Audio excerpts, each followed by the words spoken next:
Good morning. You know, this is an excerpt from a book chapter that hasn't been written. Incorrect. The chapter's been written. The book, not quite sure if that's been written, and definitely has not been published. The reason I say I don't know if the book's been written is because it's not my book. But I was asked to do a chapter. And my chapter was about getting into professional sports.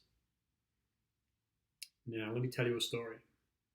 You are a sports physiotherapist in an airport lounge waiting to get your next work venue. All right? So you realize you don't know, or you don't remember what a normal day feels like. You realize you like the feeling of making a difference to individuals or a large group of people. There's a problem though. Your feel-good moments are not as frequent as you thought they'd be. And you're wondering whether you chose correctly. Let me tell you that you can make those dopamine dumping moments more frequent and more powerful. But it starts with getting a foot on the field and then kicking the hell out of that ball of opportunity, hitting the showers and then planning for the next opportunity to do it over and over again. So it starts with getting a foot on the field. So what I'm going to talk to you about next is the immense power of these infrequent moments where your skills and your character will help athletes to improve and achieve. Here's a quick story. I'm based 40 miles south of the city of Melbourne, which is the self-proclaimed sporting capital of the world. Now, we are in lockdown at the moment from the coronavirus. This is the second lockdown. And so there's no sport going on at this point in time. But this base that I live in usually launches me to 5 countries a year to teach about movement assessment, so clinical elements, and also intervention. So what to do once you find things that are outside your bandwidth of tolerance. Okay. Now, I draw on experience across a wide range of physical therapy services, as well as education and professional training in this area. I did about 7 or 8 years in the Australian and British military.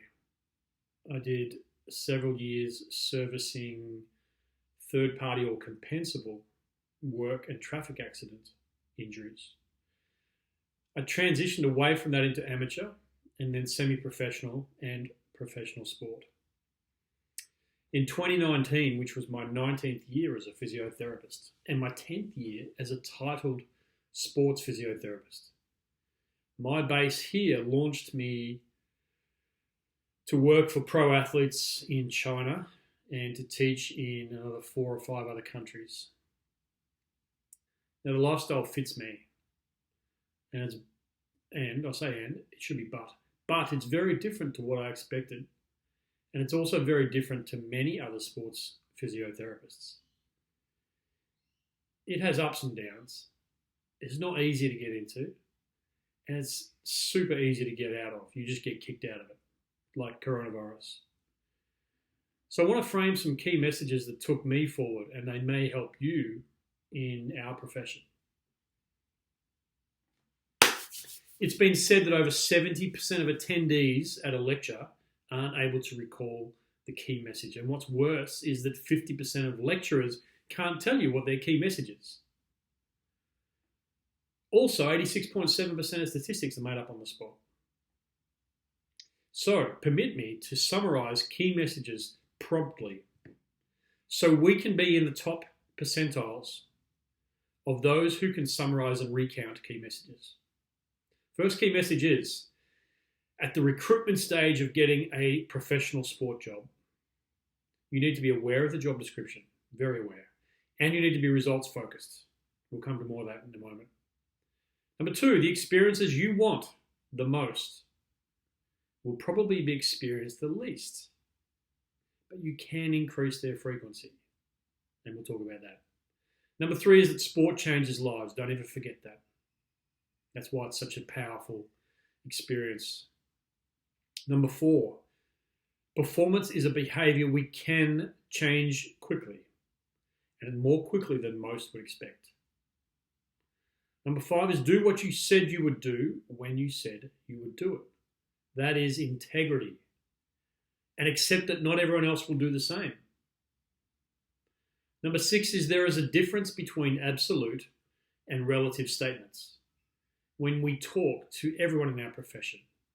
And if you ignore this, you could miss out on opportunities. Number 7, get to know about flow, a powerful concept to guide changes in performance of you and your athletes. Like bowling bumpers, it can keep you happy, on track, and scoring more frequently. Number 8 is know your C goal. Spend time trying to figure it out. It could take you months or years, and the gestation period for figuring it out should not be pressured. So we're going to go through each of these in a little bit more detail to help you get into professional sport.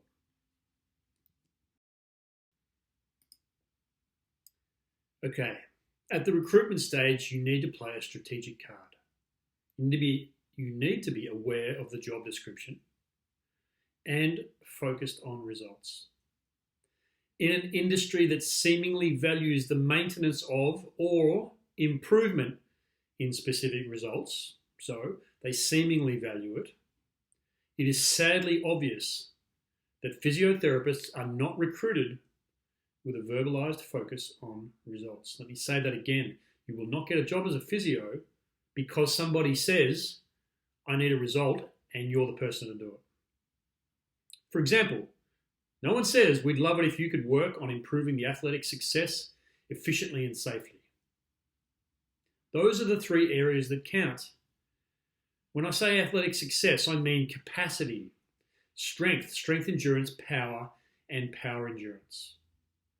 Being able to demonstrate that your work moves an athlete forward in capacity demonstrates that they've invested in you and they've got something for it. And you'll either do that directly, and most of the time you won't, because that's the role of a strength and conditioning professional, or you will support the availability of the athletes to execute the sporting techniques and the tactics that are required for success. Now, athletic efficiency, that means your ability to have competent movement, meaning enough mobility and enough control of it that underpins the capacity of strength endurance, power, and power endurance.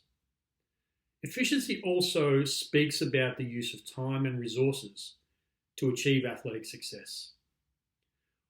Organizations respect reduced costs and reduced use of resources to achieve outcomes. If you can demonstrate this, it's a sign that your role is an investment rather than an expense. Most organizations got a column in their accounting book and it says, oh, right, we have to get a physio. How much is that going to cost us? Can we reduce the amount that we can pay? Because it's going to be an expense. What they should be doing is saying, I want to invest in a physio, but I want to hold that physio accountable to produce reduced use of resources and improvements in capacity that allows the athlete to execute their technical skills more often so that we can actually succeed, so that that turns into a return on investment. The third element, by the way, the first two were success, first was success, the second was efficiency. So the third element is athletic safety. Now that means you have to identify risks of injury and risks of recurrence, and you need to limit the severity of injury, which allows you to maintain the availability for all the first two, efficient success. In a tight competitive market, and it's no more tight than coronavirus time, your competitive advantage is keeping people on the field. That's it. Sell yourself on that and calculate its return on investment. So you might be wondering why I even raised the possibility that an organization should balk at asking you to focus on getting results. I want an organization to ask me to focus on results, because as soon as they do that, I have to step up and I have to have a systematic way to do it, or I lose my job. and I'll kick myself out if I can't do it.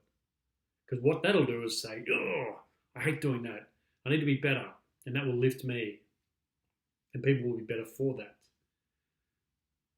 But why aren't organisations doing that? Why are they balking to ask you to focus on getting results? What are they doing instead? They're saying, oh, can you do this job? Sure. No, we don't want to pay you a great man. Just turn up and do your job. Well, this is why. Without a hint of cynicism, I tell you that change is the enemy of security. If you aspire to do a great job filled with improvement in those three areas, you may be in for a rude shock when you move into professional sports. I know, who would have thought? The people around you and above you may genuinely block you from working towards those same visions and missions, as it may do them out of the job. If you do a good job, someone else might lose theirs. I've seen it happen. I found one organisation who was results focused. Exos. I've worked for them intermittently since 2014 in various missions across multiple sports. I also worked for sports organisations who had a results focus but lost it because of a bureaucratic shift. An Institute of Sport in Australia had that. Seemingly a pinnacle for people to look up to. And a bureaucratic shift moved away from being focused on results. I've also worked for two seemingly similar organisations, the Australian and British Defence Forces, who had quite different focuses. The British forces in Germany were on training and rotation for military tours in Iraq. So it was a premium value for soldiers to be deployable, meaning ready to deploy. They needed to be successfully competent and capacious, meaning they needed to move well, move often, and be fit. Okay. So we needed to treat them, rehab them efficiently to ensure they were safe enough to train for the mission. Now, the Australian Defence Forces were not actively engaged in tours at the time that I worked for them, except for some special forces. So the preparation of soldiers was reflective of a strategic focus on results. That was the strategic focus. But practically, the focus was on don't do anything different. So to get into the shortlist for a professional sports job, you will have to check the box of having the prerequisites. You need to have the degree, you need to be registered, and you need the minimum experience. You'll probably have to meet more specific prerequisites or desirables, like sports-specific experience, for example. Or you'll need to have specific training in some assessment or treatment and rehabilitation methodologies. So as well as checking those boxes, for your genuine satisfaction and meaningful contribution, you should hold a focus of working measurably closer to success, efficiency, and safety as a result of you being in the job. That phrase by itself can emotionally connect with a recruiter or a manager. It may demonstrate how you already have a script for critical moves in your job. You need to have a script in your head for the critical, most important moves in your job. And that script will be safe, be efficient, and measure success and judge yourself against that. And if you want to know more about scripting critical moves or about shaping the path towards being successful, efficient, and safe, or about how to emotionally connect to affect change with people, I encourage you to read Switch. It's a book. And the subheading in Switch is How to Change Things When Change is Hard by Chip and Dan Heath. So find out something about the person above you in the organisation or above them. If they have any publicly available record of working towards one or more of those three things, success, efficiency, and safety, then pitch your application to that. The emotional connection of you being on a similar mission to them will create an instant bond. But be careful. If your superior in the position has no publicly available record of achieving in those three areas, then if you pitch those benefits, you'll be creating an instant discomfort for the supervisor or manager. And that's a recipe for not getting the job. In early 2014, a colleague told me Exos would be interested in someone with my background. So I reached out and they got straight back to me. My connection related to experience in sports and many years' experience using the functional movement systems to screen and assess athletes, which was a core part of Exos's methodology. So in 2015, after a contract with Exos was completed, I returned to an Institute of Sport in Australia. Within 6 months, they stated that they deliberately intended to not use and not teach the functional movement screen because, in their quote, it didn't work. Also, quote, there was no standard of movement. And also, quote, no one could be as good at it as me, so there was no point teaching anyone to use it. Okay.